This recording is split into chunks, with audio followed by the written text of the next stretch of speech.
We're going to kick off by hearing from Paul Beaton and hopefully, if she's managed to sign in, Anna Kynaston, who are respectively the head of Children's Services Reform Unit at Scottish Government and the Deputy Director for the National Care Service Division, also within Scottish Government. So Paul, if you're okay, I will ask you to kick off with an introduction of yourself and the work you and your team are doing. I will do. Thank you, Hannah, and thank you very much to the Alliance, definitely, for the opportunity of discussing the National Care Service work today and the children's services element of that we are taking forward. Anna, I think, is trying to join just now, so hopefully the link works well for her. She's in the best position to discuss the work of the NCS in its broadest context. And as I say, I can discuss the children's services and the work that we're ongoing before handing on to Brigid and Heather and Alex to talk about the research, which is clearly one of our most important components of the work as we come to a ministerial decision on whether children's services themselves should be integrated into the NCS or not. I'll say a little to start with then regarding the National Care Service, and I think it's certainly a great privilege to have a degree of responsibility as part of a very, very broad governmental team working on this area. There's no question that this is a really significant, really ambitious attempt to address some really serious complex questions regarding the care service in Scotland at its broadest understanding. The ministerial ambition on this continues to be resolute, and it's a really exciting piece of work to be involved with. That being said, there's no question that the scale of the work here can sometimes feel a little bit daunting for those of us who are carrying of it, and particularly when we look at the nature of the bill, which is now before Parliament. There's a very deliberate decision here to embark on a lot of work together. There isn't any pretense here that the difficult questions before us are answered. This is an authentic endeavour to work together to address the care system in Scotland, how it works, and how we make sure that it works as well as it possibly can for those who we're trying to support, whatever their needs are, wherever they live, to make sure that kind of high quality, consistent support and care is available for everyone in the country. Now,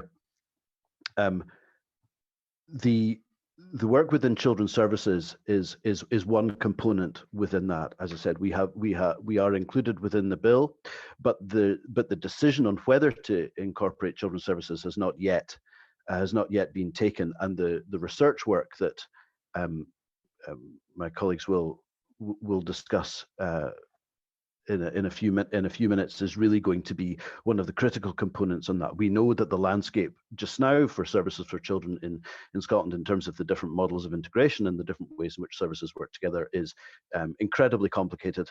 There is all sorts of fabulous practice up and down the country, which we need to build on, which we need to understand why things work well in the where they do, and we need to make sure that we're able to provide that, as I say, consistently across the country.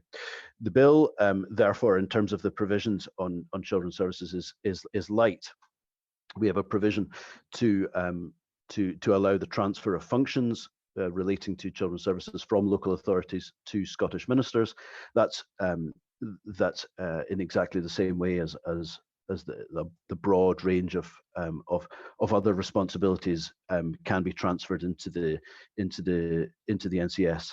The challenge, of course, in terms of children's services, is about understanding the evidence base, understanding why ministers might wish to take the decision to integrate these services. And if we look at the National Care Service endeavour as emerging from the independent review, the Feely report, what we see is that had a clear focus on adult social care, and as we now look at how our services work together. What is it for the life course of support for people that makes sense? How do we understand the complex landscape that we have with social work, social care, links with education, the elements with justice services, which have the same position in terms of children, that the decision has not yet been taken. So there's a commitment from ministers to take forward additional work.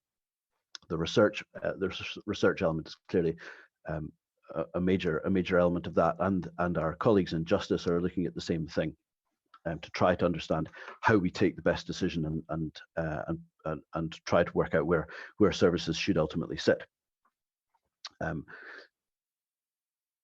The provision that we have on children's services includes the requirement to consult should it be intended to integrate services, and if regulations are to be brought forward. So there's an additional period of time which will be taken to make sure that we get that right. I'm sure everybody will have seen the fabulous response to the Health, Social Care and Sport Committee. There's more than 200 published responses. Given the nature of the framework bill that Anna can talk about, and given the breadth of the NCS, I think it's great to see that level of engagement. There's no doubt that there's really significant challenge therein, and a lot of that caused by proceeding on the basis of a bill which quite deliberately creates a space for the work that we're now going to take forward together. But I think it's completely understandable that this different way of approaching legislation can create some uncertainty, because we have to come up with the answers together, and that's the co-design approach that we're going to take forward from now on. Committee evidence sessions are due to begin after the parliamentary recess. There are many committees interested in the bill, perhaps 8. I understand the Health and Social Care Committee is the primary committee, but we understand that the Education Committee will be looking to take evidence regarding children's services. So that's a key opportunity for really good participation. Clearly, there's significant interest in finance, in local government, in delegated powers, and so on and so forth. And there's a great deal of work before us. In terms of the research, to ensure the decision made on children's services is the one that best meets the needs of children and fundamentally aligns with the requirement to keep the promise, the building of the evidence base is one of our critical next steps that was recognised in the pre-legislative consultation from a great many stakeholders and delivery partners. So that's the work which will now be taken forward. CELSIS have been commissioned to conduct that independent research, and Brigid, Alex, and Heather are here to talk about that shortly. The output from that research will be used to inform ministerial decision making regarding the potential inclusion of children's services. But there's no question that the work before us starts now, because irrespective of that decision on whether to incorporate children's services or not, we know that all elements of the National Care Service need to be informed by the perspective of children and young people, and of children's services and the workforce therein.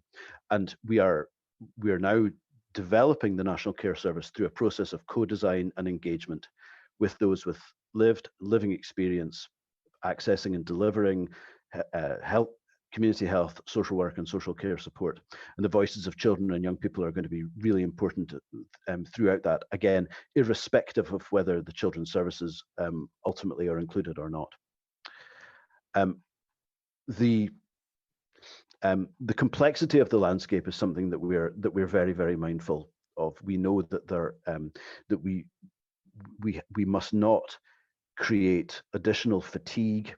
We're very mindful of the significant pressures that everybody is facing just now, and of the risk of endless initiatives coming out and confusing matters.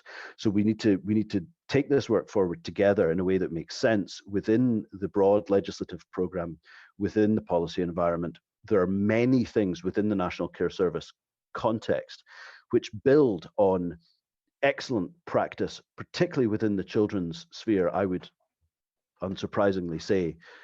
But if we look at the commitment to human rights approach, we can see the UNCRC a straightforward step up. We look at the commitment to getting it right for everybody across the National Care Service. We build on GIRFEC and decades of experience within the children's context. We look at the work for transitions, what good transitions look like between services. We look at the cross-cutting work on the development of Barnhouse, or, for example, on the reform of the children's hearing system. And fundamentally, we look at the commitment to keep the promise. And what we see there is that the National Care Service, through that process of co-design, is, as I said at the top, a really interesting opportunity to consider how our services have worked, to understand the challenges that people have said require reform, and how we're going to work together to get that right. As I say, we're beginning a process of engagement and discussion with as many people who are willing to speak to us regarding children's services reform. We have a period of a year for the research to move to take place and to report. In parallel with that, we're going to take forward the work regarding the NCS structures and the engagement with that. We're happy to speak to anybody in detail about all of that planning, and include anybody here in our engagement work that we'll take forward in the future. We have a children's services reform mailbox that we'll share the email address for, and hopefully that would be helpful.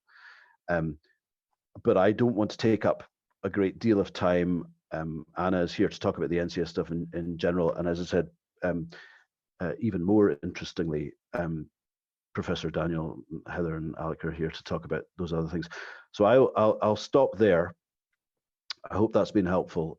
As I say, we're going to work out the answers together, and I know that is a new way of doing things, and I think understanding and embracing that is what this is really all about. It's an authentic collective endeavor to try to face up to some of the most complicated questions that we have as a country. So I look forward to taking that forward with as many people as are willing to be part of it. Paul, I know I said we were doing questions at the end, but someone has just asked if, for clarity, we could give a bit of a definition of what we mean by children's services. And I wonder if that would be something that you could speak to just for a moment. Yeah, of course, happy to do. There's and entirely unsurprisingly, people immediately alight on some of the most pressing and difficult things. So fundamentally, we start with a position of social work and social care. So if we look at the NCS proposal, we see a real commitment to work on adult social care, and the creation of the National Social Work Agency is also really critical part of this. And we know that there's a lot of activity required around social work as a profession, and social work as a key component of that GIRFE approach to meet the needs of people beyond health and things connected with health. From a children's perspective, therefore, the scope can be very, very broad. We look at the children's social work, just as with justice social work, is in this interim position just now before the decision will be taken, and that applies to social care. Now, one of the most interesting things on this, I think, and something where there isn't a final answer as yet, is that the bill provides that community health will be integrated into the National Care Service, and that's an enormously significant policy commitment. It's one of the really major building blocks of this as a service with a parity of esteem as the NHS or that kind of equivalence, and understanding children's health within the context of community health is a really important question, and something that there is not yet a final answer on. I must say, there's work on the go to make sure we have a really clear definition of community health for this purpose. But anybody who spends more than half an hour in this world knows that the legislative landscape for that is unbelievably complicated. So we also know that there's great care, particularly within that community health context, that people don't want to unpick really good examples of integration where that's happening just now. So how we understand that is really important. Clearly, within the children's health context, as part of community health, there are things which are for children, which are in fact universal health services. So understanding how that fits together is that's a really important question, and one that we know we've got to get right, because there's no point in creating, endless silos. This is about silo smashing. This is about fundamentally offering people a new, reassuring, supportive system that covers all bases. Again, whether children's services run or not. I think the other fundamental point on scope is that actually this is really, more than anything else, about real people with real needs who need to receive them, and equally real people who work in these services and who want to do the very best that they can to help the people who need the support. And frankly, the apparatus and the structure needs to be under the table or behind the curtain, or whichever kind of euphemism when we choose to. That's not the important thing. The important thing is that for the people that this is designed for and needs to meet the needs for, it doesn't matter. They know they can access the support they need wherever and whenever they need it. Thanks very much, and hopefully that responds to that question, and good one to get early days. Anna, hopefully, sorry for the chaos. No, not at all. Apologies. This is not the first time I've had to deliver a presentation from the side of the cloud in the last 6 weeks. I suggest the building needs to go and look at its fire alarm. But anyway, lovely to be here this morning. Apologies again for the drama in the background. I'll not speak for long because it's really important, I think, that you have the opportunity to ask me questions. But just a couple of points I think are worth highlighting, and some of it might repeat what Paul's delivered already this morning. But we have introduced a framework bill. It's a very high level bit of legislation. It's what I would call a piece of scaffolding that supports us all to work in partnership over the next 3 years to develop the detail. Why do I think that piece of scaffolding legislation was important, and what are the benefits? Well, I think we need to look back over all of the many attempts to legislate for social services, social care and social work since 1995. Where we always laid a bit of detailed legislation. So we worked that up in partnership and laid the detail, and never quite managed to deliver the reality. So we've ended up with a gap between policy and legal intentions and what we now see as delivery at the front line. So we're trying something a bit different. It's a big step for government. It requires us all to have a level of confidence in each other and confidence in the process. We've set out the framework bill, which says we will transfer accountability for adult social care and social work to ministers in the first instance, and Paul's covered the evidence processes for children's and justice social work, which will be undertaken in parallel to decide what the best delivery mechanism for them is. And we've also recently launched the co-design process that will support us now to start filling in the detail that will sit either in secondary regulations underneath the scaffolding framework bill, or indeed as guidance notes for the sector. So I would encourage you all to look at signing up for either the lived experience panel if you're an individual with either frontline experience of receiving social care or supporting a family member or friend to receive that, or if you're a member of a stakeholder body, then we've got a separate registration process, but all voices are important in this conversation. I would encourage you to look at those. We've launched 5 initial co-design themes. So there is 5 themes that we will start co-design activity with and discussions around, and this will be a memory test because a bit of paper is on my desk. But the first one is around human rights. The second one is around ensuring our voices are heard. So that's about how do we continue to ensure that the voices of people, the unions, the third sector are heard, not just as part of the National Care Service and setup, but also as part of the system moving forward. We've got a theme on keeping care local. So yes, we are suggesting accountability moves to ministers, but this is not about the nationalisation of delivery. When the bill makes provisions to set up new local care boards, which will ensure that the design and delivery of your services are kept at a local level. So we've got a work theme around that. We've got one on valuing the workforce, and I'm sure you're all aware we've been doing a lot of work over recent years around the Fair Work Convention and others to really look at how we can start thinking about the social care workforce differently, ensuring they're recognised for the value that they bring to the Scottish population, to people's health and well-being, but also to the wider economy. Feely summarised that by talking about a paradigm shift in how we think about this. So valuing the workforce is a really key part of that. And typically, and I can't remember what the fifth co-design theme is, but they are published online. If you are interested in supporting the detail behind the framework legislation, helping us shape what local delivery looks like moving forward, what governance looks like, helping us shape what some of the guidance documents might look like for ethical commissioning and other things, then please register for either the lived experience panel or the stakeholder register, because that is the way in which we'll be drawing people together to have the initial conversations around these themes. And we've also got the Social Covenant Steering Group and the Key Stakeholder Reference Group, which will continue to have a role in making sure the voices around these detailed conversations are right, but also the ways in which we're engaging more generally with people in terms of information exchange, transparency, all of those things are available.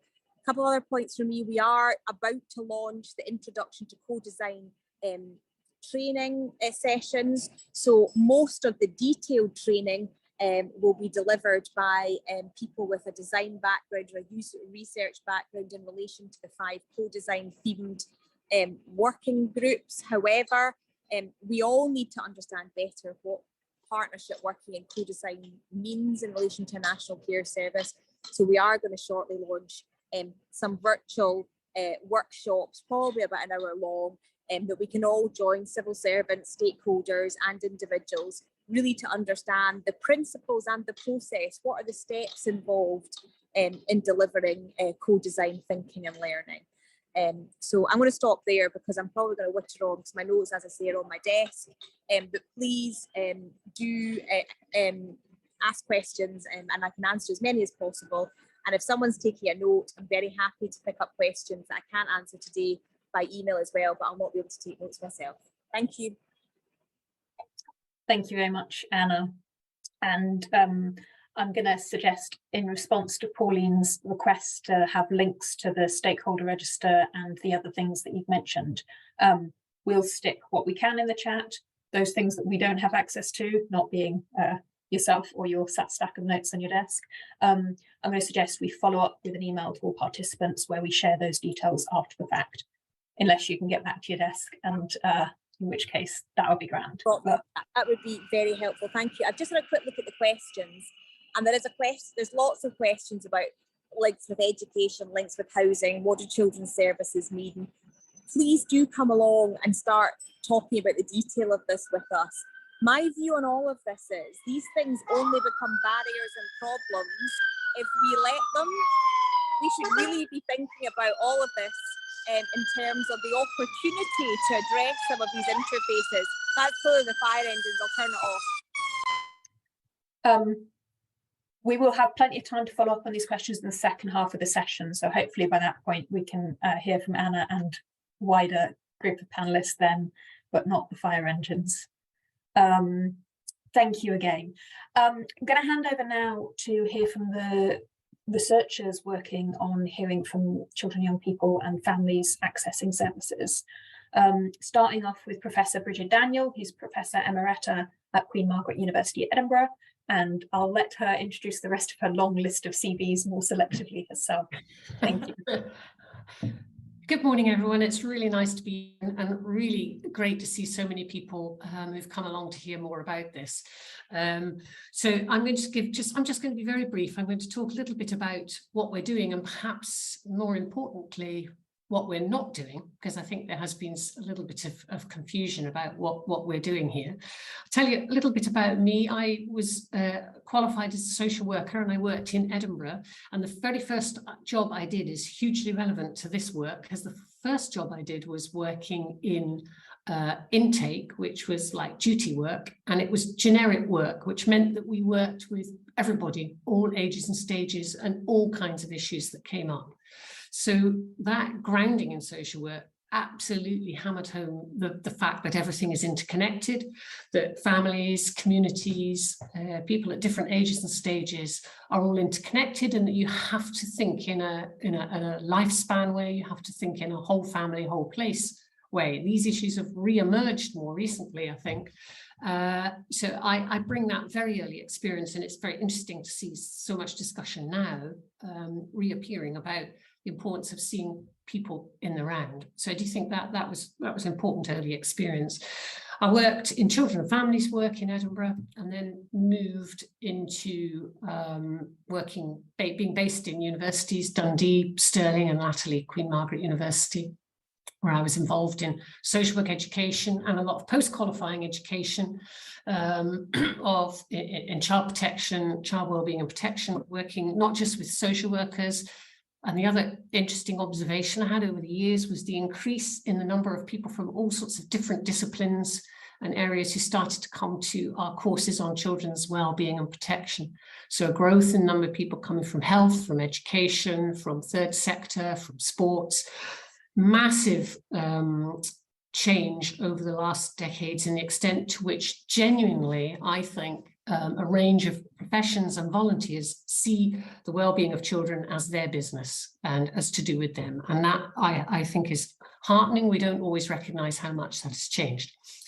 Anyway, that's enough about me. I'm sort of retired, but I am still linked with Queen Margaret University. That's important because I'm doing this role as in my academic, as a professor emerita, not as a civil servant or as an employee of the Scottish Government. In that sense, I'm maintaining my independence as an independent academic. So it's really important to reiterate one of the things that Paul said, which is the decision about children's services and their location hasn't been made. So this research is genuinely starting with a very open mind about what may be the best thing for children's services in the light of the introduction of the National Care Service. Again, also recognising that adults and children's services are hugely interconnected, and that's really important. What I'm not doing is an independent review akin to the one that the Feely review into adult services. So I'm not running around, talk to lots of people and then going to produce a separate independent report. What I am doing is chairing a research steering group. So the steering group that'll be acting as critical friends and overseeing the research that's being undertaken by CELSIS. The other thing it isn't is it's not a consultation exercise, although the researchers will be talking to a lot of people. But what they're doing is gathering as much data as they can to help understand the links and interconnections between structures and processes and outcomes for children and families, and the capacity for those working with children and families to be able to offer them the best support that they possibly can. And we know that people working in children's services, they see everything that's going on in the front. They see the impact of all the structural factors. They see the impact of poverty. They're seeing the impact of the cost of living crisis.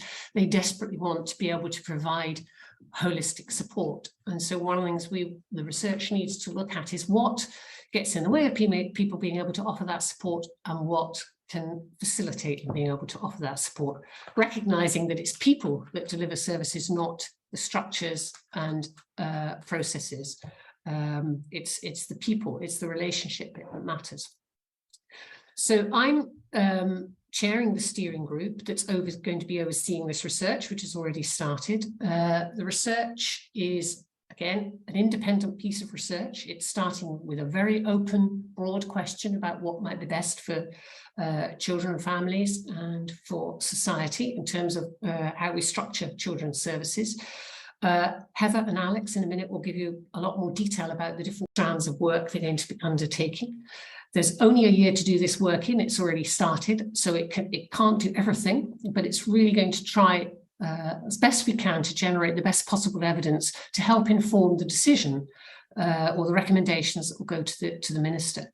It won't be the only piece of information. As you know, there's a huge amount of co-production work, a lot of discussion, engagement with a range of stakeholders, and in particular with children and families. But it'll be one of the important strands of information that will be considered when making decisions about what to recommend to ministers in relation to children's services. So it is starting with a very open mind. It will not be going out and doing a lot of direct research with children and families, and that's deliberate because we've already got a huge amount of information and research about what children and families want and need. There's a huge amount of work that Promise did. We feel in a way that people have been almost sort of over-consulted or consulted and consulted and consulted. What they want to see is their views then being put into practice. So what we're looking at is what is the best kind of structures to enable what we know about what people want in terms of seamless, flexible, creative, relationship-based services, what will support them to be put into practice.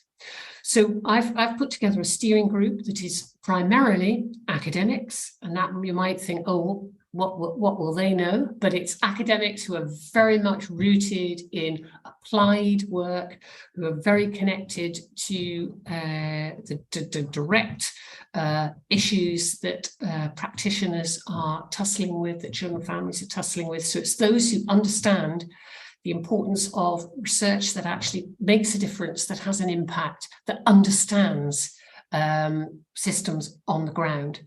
And their role is very much, first of all, to guard the independence of that research. So to make sure it doesn't get sucked into being consultation or become a vehicle for people, a load of people's views about what should or shouldn't happen, that it genuinely focuses on really trying to understand structures and their linked outcomes for children and families, that it focuses on the research and the data, certainly very much maintaining the independence of that research, and also supporting the team to maintain the rigor of that research so that it is as best evidence they can possibly get, and that it is valid in the sense that it answers the question that it's been asked to answer, which is very much about what might be the best approach for children and family services.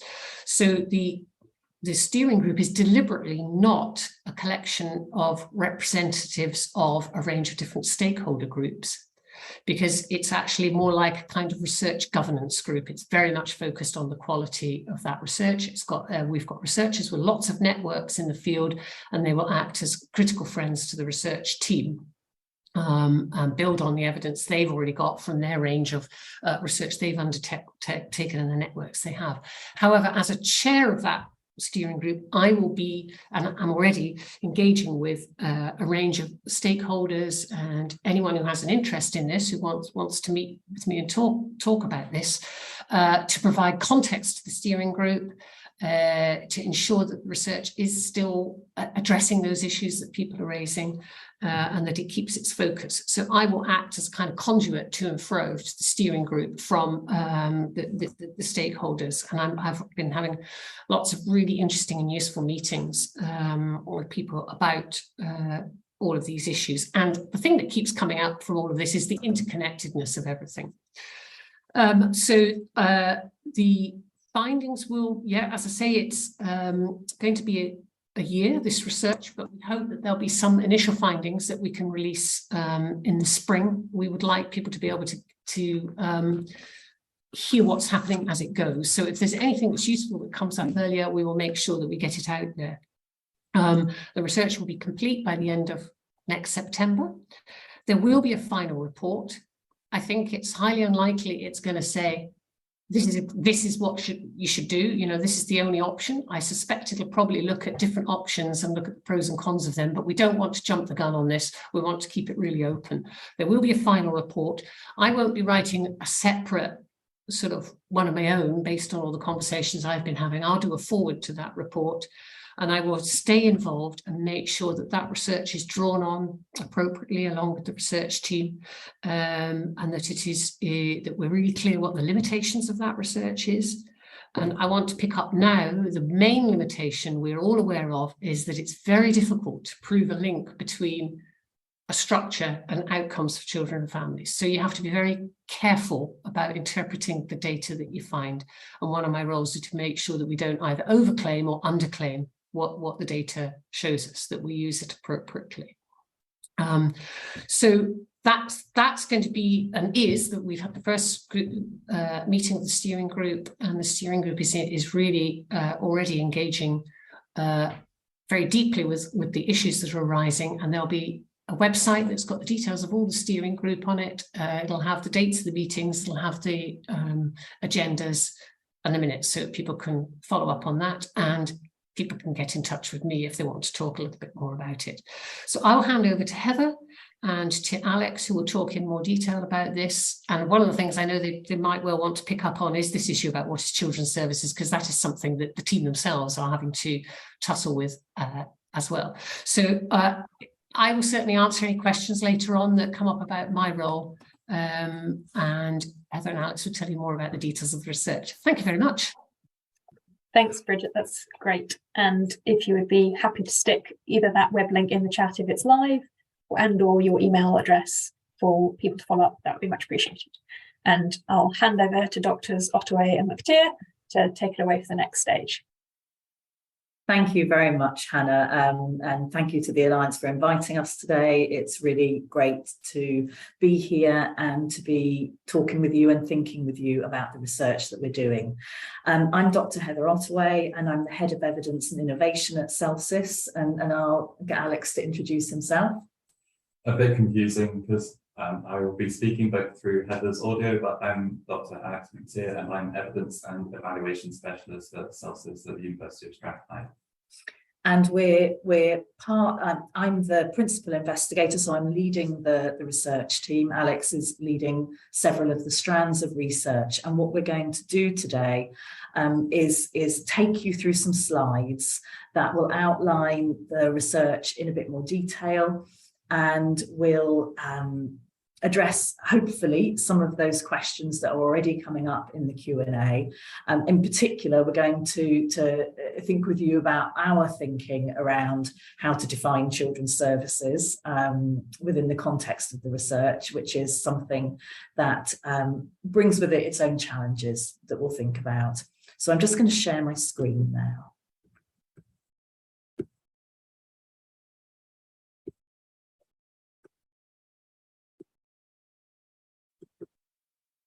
There we are. I'm hoping that you can all see that okay.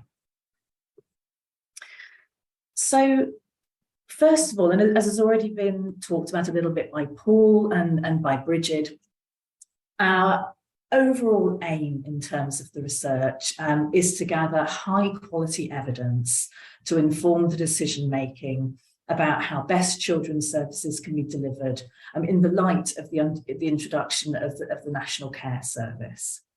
And really the purpose is to answer the question, how do we ensure that children, young people and their families get the help they need when they need it? Very much linked to approaches from the promise, but also gives us an opportunity to have a wider think through our research that goes beyond the National Care Service and whether the children's social work and children's services more broadly should be included in the National Care Service, but to step back a little bit and think, well, actually what is needed in terms of the structures to process the delivery in order to both ensure children and families get the help they need when they need it, but also to think about how to improve outcomes. It's quite a large question, I should appreciate. And as Brigid said, we have a year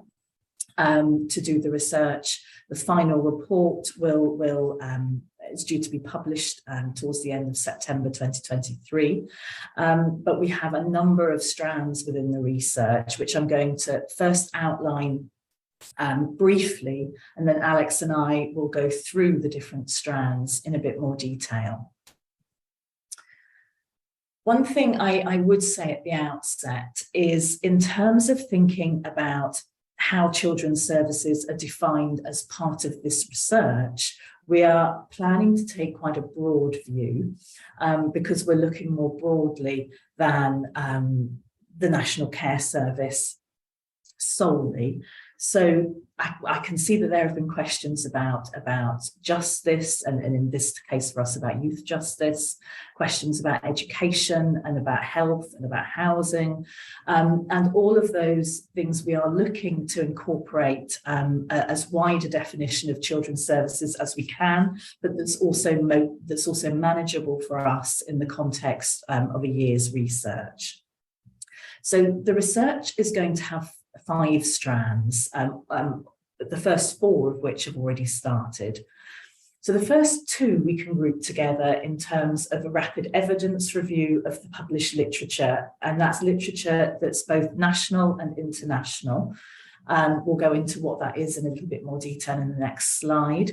We're going to be doing a deep dive into different countries, a small number of different countries that might be able to help us in Scotland think through a little bit more about the delivery of services in different ways. We're going to do a national scoping and mapping study, which is exploring different models of integrated services across each of the 32 local authorities in Scotland, and what some of those potential effects may be on outcomes. Brigid has already very kindly highlighted that this is a particularly difficult aspect to look at in terms of thinking about the effect of different things like integration on outcomes for children and families, and indeed the workforce.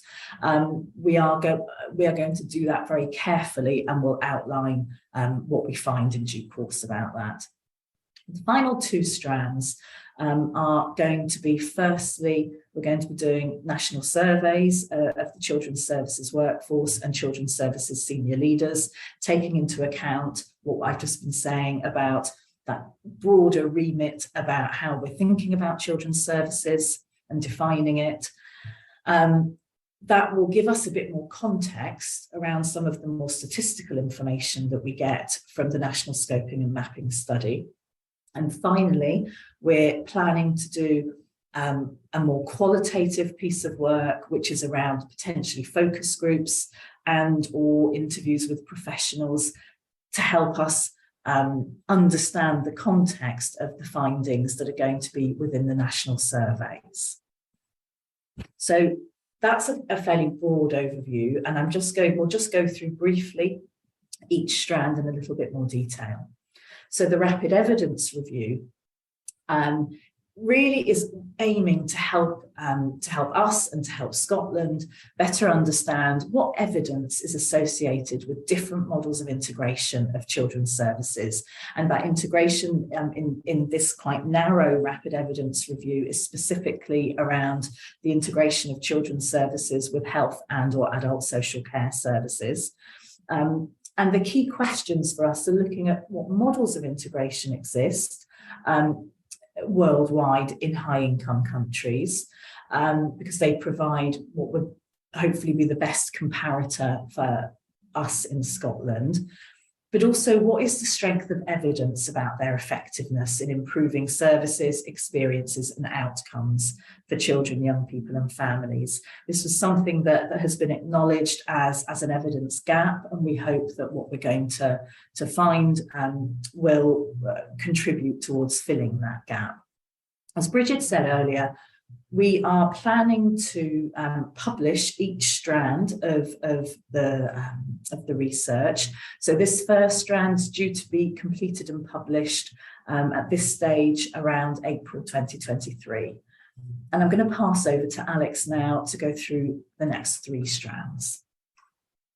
Thank you, Heather, and hopefully you're getting my face up alongside the slides at this stage. If not, just shout out and I can take Heather's laptop, but hopefully that's okay. So strand 2 is definitely, as Heather said, a partner to strand 1. So whereas strand 1 will give us the breadth in terms of the key themes, key findings from the academic literature, it's unlikely to go into real depth in terms of what specific models have been, or approaches, or indeed some of the debates and policy conversations that were had in individual countries. So we're really seeing this strand 2, this deep dive study, as a means of getting into the weeds around what's been happening in some of these really useful countries to learn from. So we're putting some boundaries. We're not looking at all 198 or 200 countries. Should I shift over? I'll take Heather's laptop.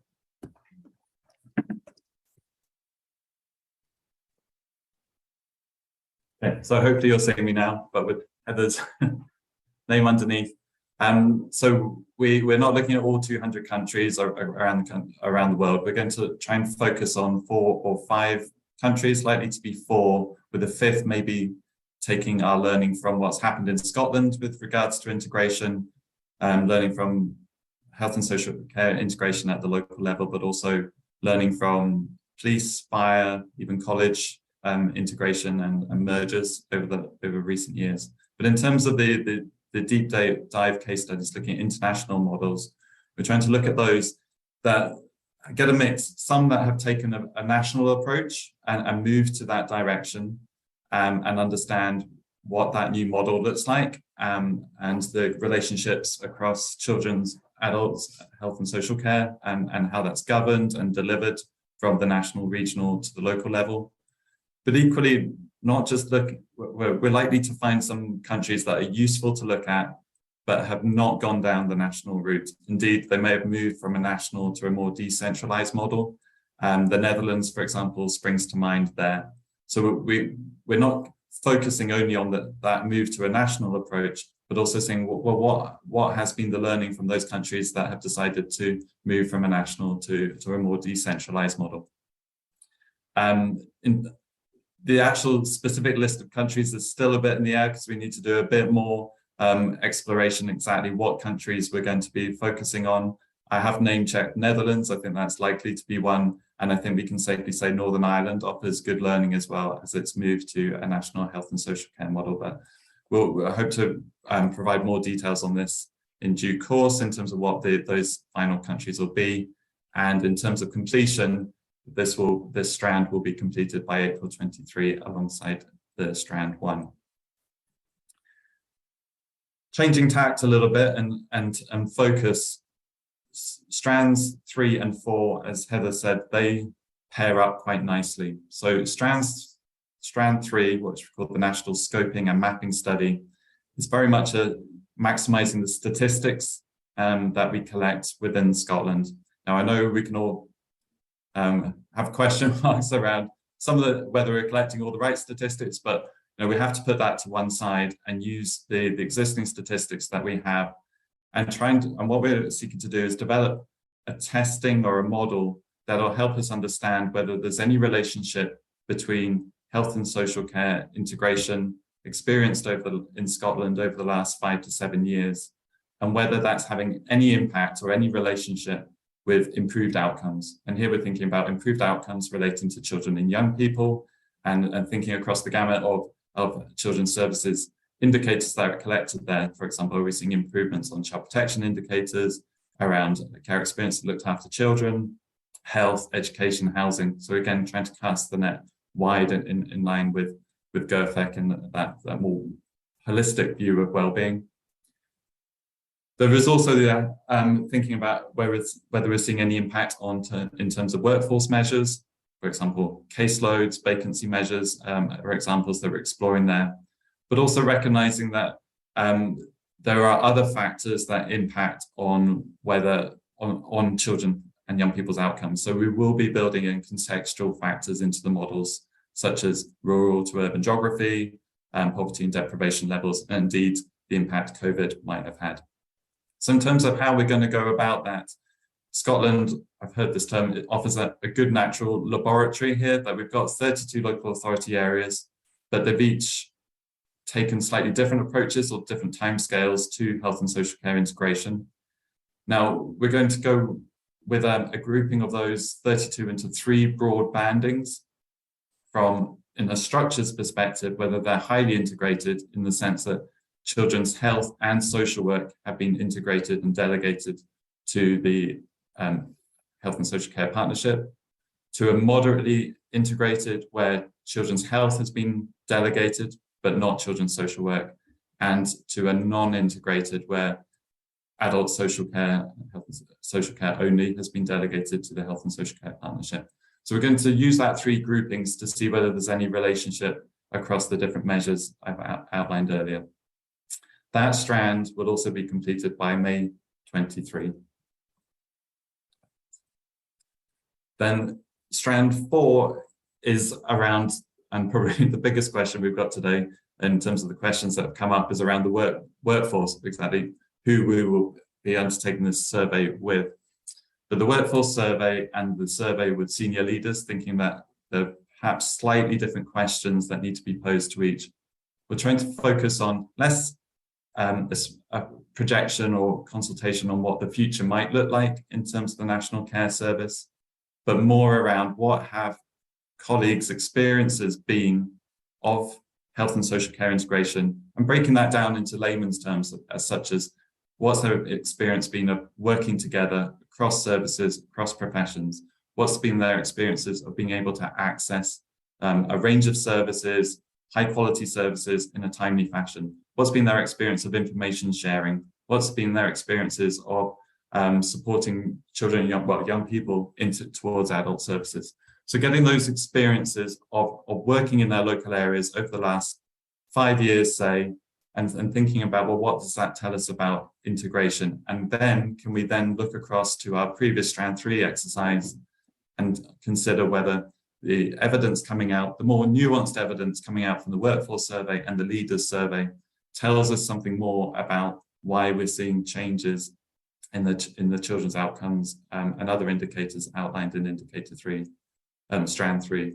So these 2 aspects will be closely related, albeit this, because the amount of analysis we'll have to undertake, particularly go with quite a wide workforce definition, that will take longer for the full analysis to be completed, so hence the later meeting day.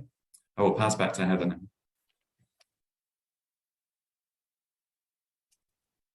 Thanks, Alex. So the final strand that we want to consider as part of the research really builds on the 2 strands that Alex was talking about, the national workforce surveys and the national scoping and mapping studies. And what we want to do is take that contextualization and understanding even further. And we have a range of options that we're going to be thinking about and planning with the Researchers Steering Committee to think about which local areas and which groups of professionals to include, and particularly what are some of those emerging findings that are coming out of strands 3 and 4 that would be really important to explore before the research finishes. And again, this is going, because we want to do this following the completion of, as far as possible, of strands 3 and 4, this will be completed and published slightly later. So finally, we wanted to say a little something about reporting. So each strand of the study will be published separately, and there will be 2 publications per strand. There will be a full research report, but also a shorter summary report that will be particularly designed for non-specialist and non-technical audiences. And then we're going to publish a final report, which Brigid is very kindly writing the forward for, which will draw all 5 strands together into what we hope very much is one cohesive report that will address that overarching research question of how do we ensure that children, young people and families get the help they need when they need it. And it's planned that will be produced in September next year. I just want to make one final comment before finishing, which is that when we're talking about children's services, we are also including the third sector in all our thoughts and thinking about what children's services looks like from our research perspective. So thank you very much, and looking forward to hearing some questions and engaging with them. Thank you very much to all our speakers, much appreciated. I think if it's all right, we'll kick off with one of the earlier questions that came in during the presentations with Snow Curtis-Coley from Includem, who's asking if children's services are included in the National Care Service, how will parity of funding with adult services be ensured? And I know that's a question we've heard from a lot of our members. So wondering if that's something that perhaps that speaks to Paul and Anna, but any of the panelists are welcome to give their input on that. I can offer some thoughts. Certainly, I think it's a really important question. I mentioned the work that we're taking forward on workforce within the children's services context. We're trying to begin again to understand the complexities around the children's social care workforce, in particular, given the various different ways in which the sector operates across the piece. We know that there are really significant concerns now about pay, about conditions, about different models and approaches to the commissioning and delivery of services in a variety of different ways across the piece, and it's something that we are certainly looking to advance as a core part of our responsibility as part of that NCS work. One could foresee, logical arguments about the creation of national and local structures to deliver services for children, which would lend themselves to really clear arguments about parity, not only of esteem, but in all other ways as well. How that operates in practice, again, is very much a matter for that emerging work just now, taking into account all of that complexity. It's another area where there isn't yet a final answer, but we are resolutely going to make sure that ministers are completely mindful of that pressure and those challenges as we go through that developmental process. Something I suspect the Finance Committee will hear about during the evidence process going forth. So could I just add one point, Hannah, because I think it's very easy for us to get caught up in structures and funding, and I think it's really important for all of us to remember that what we need to be thinking about is what's going to work best for people. So what routes, what governance structures are going to work best for children's services moving forward? And I think Brigid set out the evidence process that will support that decision. So we should really focus on getting things right for children, recognising there is big transition points in there.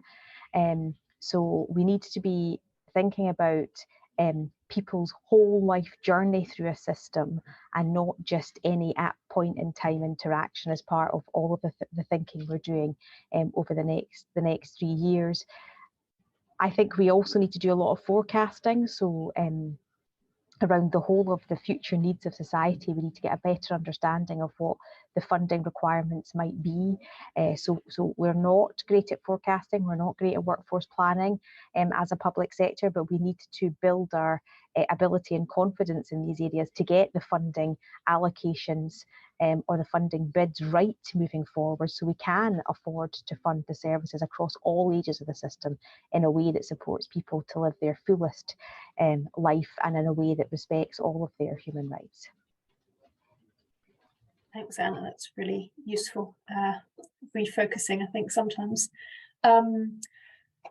Jumping to some of those research detailed questions, we had a couple come in from Stephanie Fraser on the research process, including how you're coming by a criteria of what international examples do you use, the impact of some of the specific timings of the search within this 1 year period.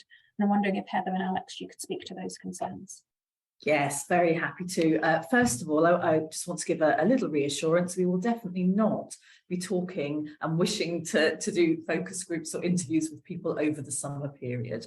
There is always a time lag between us finishing our work and analysis and understanding key findings on the different strands of work and their publication, because we have to go through a publication process. So we will know what the key things are that we need to look at, and we would anticipate over that summer period we'll be writing up and we'll be going out to do the focus groups and interviews before then. So just want to give you a bit of reassurance about that.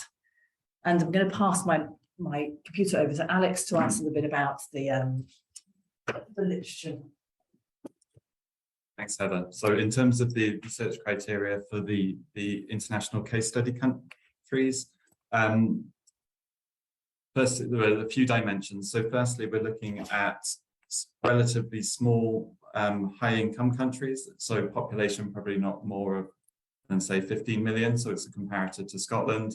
And then, for example, I think one of the Nordic countries will likely be one of our options there. We are looking at countries where they either have a national model of health and social care, or there has been a recent debate or policy conversation, and I say recent, probably over the last 10 years, around whether to move to a national model, or they've changed their model and moved to a local or more regional model. So, and that links into, probably as a researcher, one of the biggest aspects is there sufficient literature for us to undertake this case study? Now, yeah, we will use selectively interviews with country experts where we can identify them. But first and foremost, we've not got a budget to do a foreign roadshow and go to these countries and have it in depth. So we are dependent on the literature that exists. And also, I'm not a multilingualist, nor my team. So we really are dependent on where there's English language literature as well.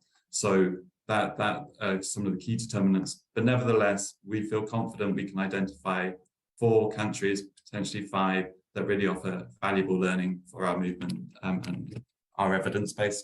I'll move back to Heather. And I think just also to add to that, it's a 1-year research study with 5 strands. So we're trying to get as much as we can out of the opportunity we have, but we also have to make some tough decisions about things given the time constraints and resource constraints, obviously. But we're confident that the countries we'll choose will really provide useful evidence for us all to consider. Thanks for that. And I think that question about timings and what you can fit in a year relates quite well, if I'm all right to bounce to one of the anonymous questions that came in. So I'm wondering if any of the panelists could reflect or answer on the realism of that timeline for including a genuine process of participation with children and young people to understand the differences between what children's needs and adults' needs, and the sort of the finessing within that process. So I'm not sure if that's Brigid, Paul, Anna, any of the above. I can offer something to kick off. Certainly, I mean, we're mindful of the challenges associated with that timescale, no question. We're also mindful, though, that there's a lot of other work which is going on all the time about the building of the NCS and planning for an implementation of the NCS. And as I said earlier, the work, a lot of the work with children and young people is really about that broad context, just as much as it is in terms of the children's services element of that as well. The other thing that we're really conscious of as well is that there has been a lot of consultation and a lot of engagement, and there are enormously well-established networks. There are amazing relationships, amazing forms of participation that exist across the policy area, certainly across Directorate for Children and Families, and broadly across the government, that we can take advantage of. We've got fabulously engaged, active, critical friend partners and stakeholders across the world with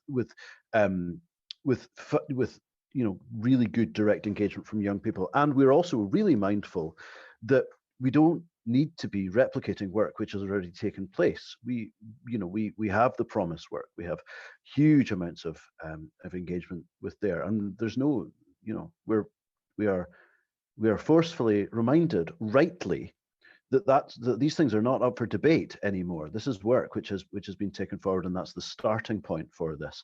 So there's a huge amount of engagement that we can build on. There's a huge amount of engagement which is on the go. Having said all that, I wouldn't minimize the challenge that we have before us to get this right. And as I say, when we look at not only that year, how that works with the parliamentary timetable, how that works with the secondary legislative timetable, and then into implementation planning, all of that has to go on in parallel, as I said. So it's a tricky challenge, but it's a good one, and we've got a very good starting point from which we can jump into it, I think. Thank you. And I think, Brigid, you're also wanting to come in on this one. Yes, just to chip in on that. Yes, a year is not very long, but it depends whether you sort of are a half full or a half empty person. I'm just delighted that there is going to be some research before jumping into making a decision. So from my perspective, I think that's really important that there has been a decision not to just sort of jump into a political decision, but to gather some evidence and think about it.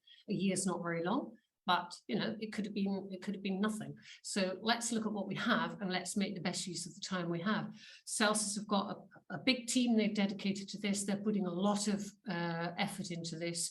There's a lot of existing data that they want to make the best use of. So it's not completely starting from scratch. It'll be using as much data as we can that's already available.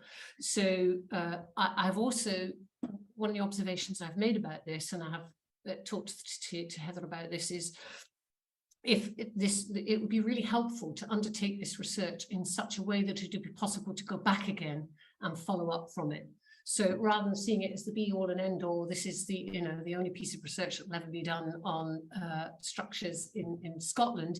You know, let's do something where it can be the baseline, maybe for some more longitudinal work to look and see what's happening, how things are panning out.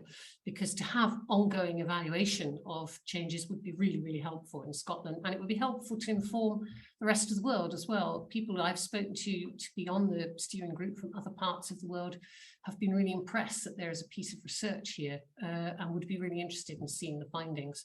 So let's do what we can with it, whilst recognising that there's a lot that we can't, but what we can do, we will hope be as useful as it can be. Yeah, thank you for that. And longitudinal research is music to my ears, but I'll spare you all the pay on to that. Just riffing off Paul's point before then about the breadth of stakeholder engagement in these issues, I'm wondering if that would be a good prompt for Nicoletta Premo from I think it's Scotland, correct me if I'm wrong, Nicoletta, where she was welcoming the comments on the third sector and asking whether this will include those who provide children's care services, but also education. So, for example, residential pupils who reside on campus and receive both care and education. So going back to that conversation much earlier about silo smashing, what does that include and not include?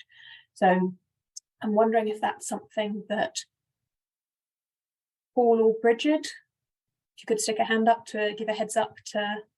I mean, I can make a start. As I say, we're actually already having discussions about what are children's services, and I think we have to make a bit of distinction between what might have been set out politically or for policy purposes as what constitutes adult services for the National Care Services and what is in what constitutes children's services in terms of a policy perspective. But the research can be much more free-ranging because we are going to be looking at what has been researched and also what are the structures on the ground. So there are already existing places where people have been working really closely with education. Now, we're not going to say we're not going to look at that because that's got education in it. We will look and see how well is that working, or how is it working out across the world. One of the things that we discussed in the first student group is what is integration, because what's coming out, what the team's already seeing from the literature is that there's lots of different interpretations of integration and what that means. It can be vertical or horizontal. It could be a very close integration between education and social work, or it might be a very close integration between adult and child services, or it might try to do everything. I quite often describe it as a kind of 3D Rubik's Cube here, really, because you're trying to look at all the different possible interpretations of this.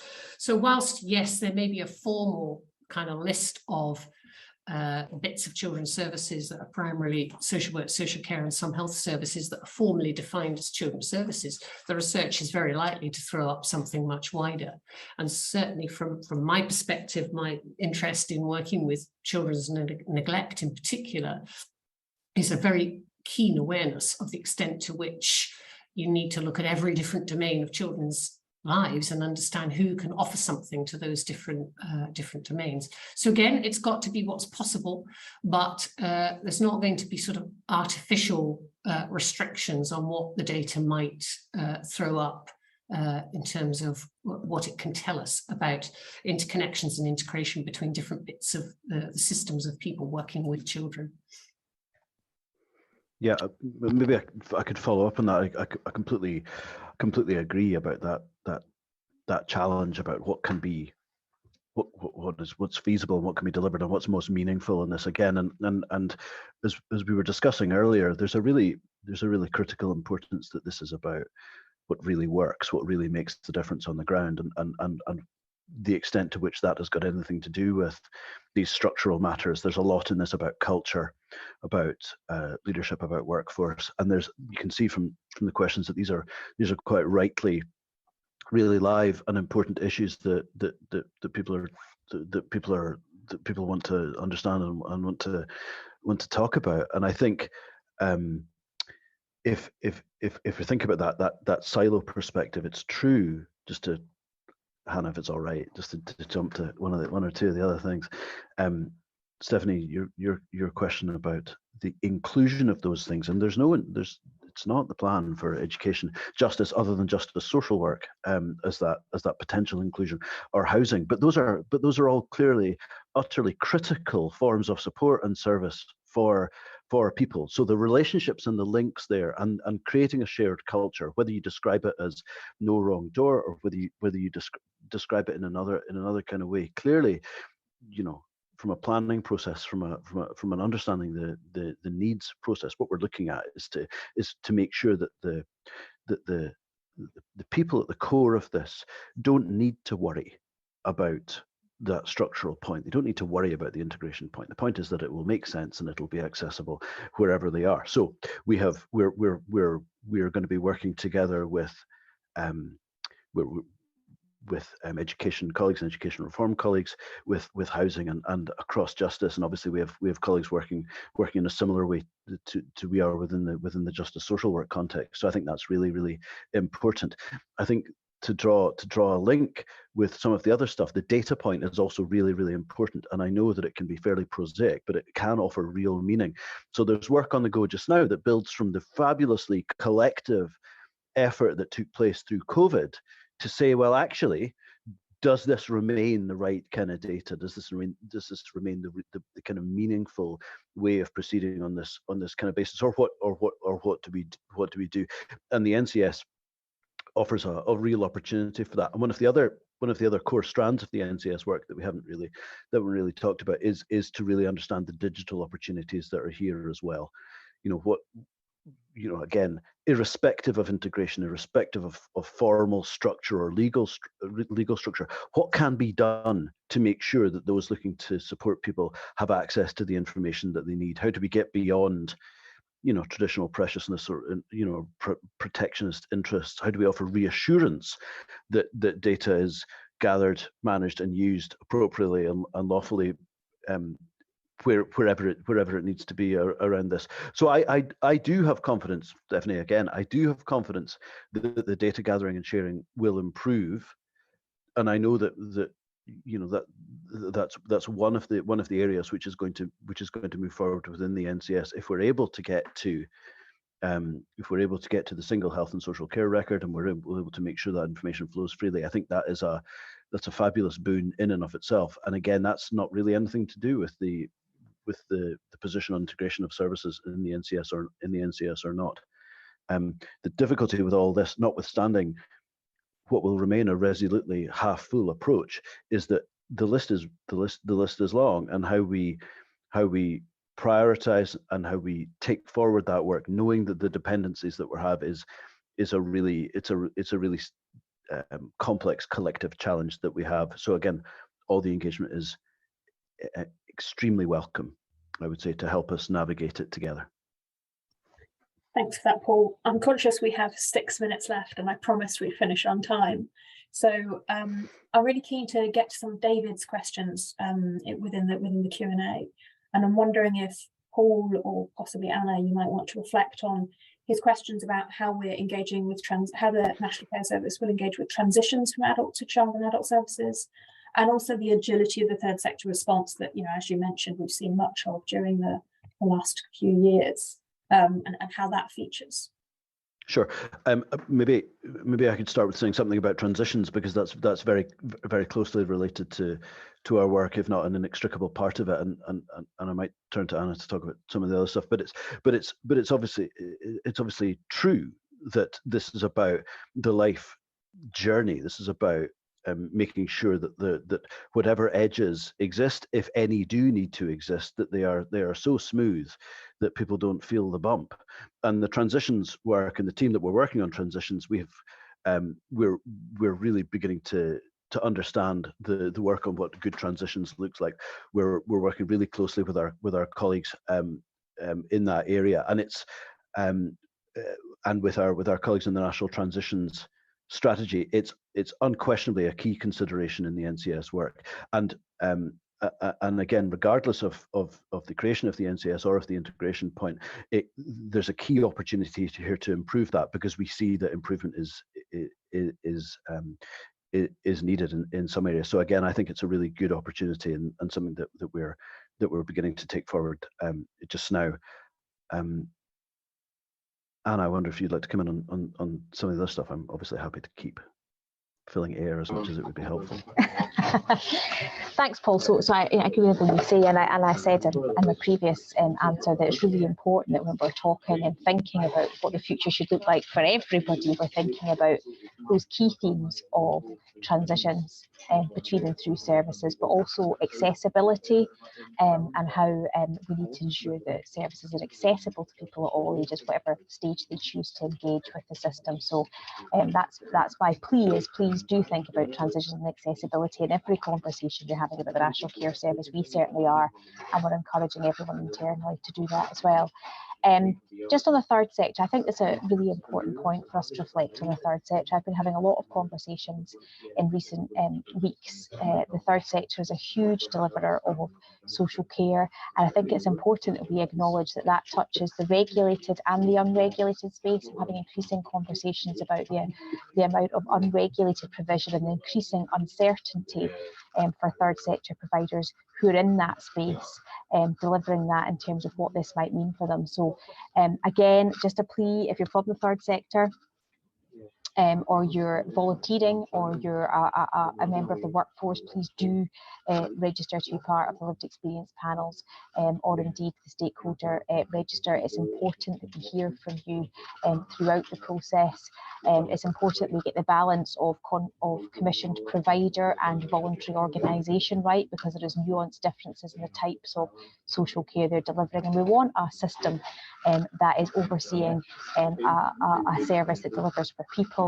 And we recognise that before the pandemic, but highlighted in the pandemic, the third sector has been delivering services in that flexible way that people want. So lots for us to discuss, learn from, and to talk about in relation to the third sector, but an acknowledgement from the National Care Service Programme team and the Build team that the third sector plays a huge role in this space. Thanks, Anna. And finally, we'll hear from Brigid. I'm very conscious of the time. I wonder if I could also invite you, Brigid, to comment on how people should get in touch with the research team, or should expect to hear about them if they want to be involved in the ongoing work, and just do a 2-for-1 if it can be cheeky. Yes, yeah, of course. I just wanted to make a quick comment about the lifespan approaches on the basis that there is actually a good body of research now on lifespan and sort of needs and continuity across the lifespan. So we will certainly be looking at that, and the steering group will be drawing on some of that. I was also reflecting that there's a flip side to lifespan in terms of, for some people, the main aim is to get out of the system. So there's a danger of stigma labelling. Once you've been sort of caught up in systems, you can never get out of them. So lifespan approach also, I think, should address where people want to be able to have a step out of being like a client or a service user, and but then to be able to dip back in again if they need to. So I think there's a lot of nuance to thinking about lifespan of work, about how you enable smooth transitions for those who still would benefit from some support and services, but not to have people feel that they can never kind of break free and be separate from being receipt services. So I think there's a lot to think about in terms of lifespan work, which I think the steering group would be really keen to engage with. Yes, getting in touch. I think at one point Ishbel put up the children's services. There's a children's services reform email. Perhaps we could put that up again just towards the end here. That's the best place to get in touch with us. There it is. There you are. Look, as if by magic. Children's Services Reform, that's the main conduit, and they will direct any response to any question to where it needs to go. And as soon as we've got the website live, which should be very soon, we'll get that up as well. And if we can't answer the questions that come through that, we'll pass it on to people who can. So, and actually I have to say all these questions that people are asking have been really useful. The research team will take those away. Any engagement like this is really helpful in adding to the richness of the research and what needs to be considered. So this has all been really helpful. Thank you very much. Thank you, Brigid, and thank you to everyone who's spoken, attended, listened, put in questions. Thanks also to David and Jackie for their ongoing BSL work. We will follow up by email. If anyone would like to be on the Alliance's National Care Service mailing list, it does what it says on the tin. We email you about things that we're doing about the NCS. Please get in touch with me. My email's in the chat. And yeah, thanks very much for your time and have a good week.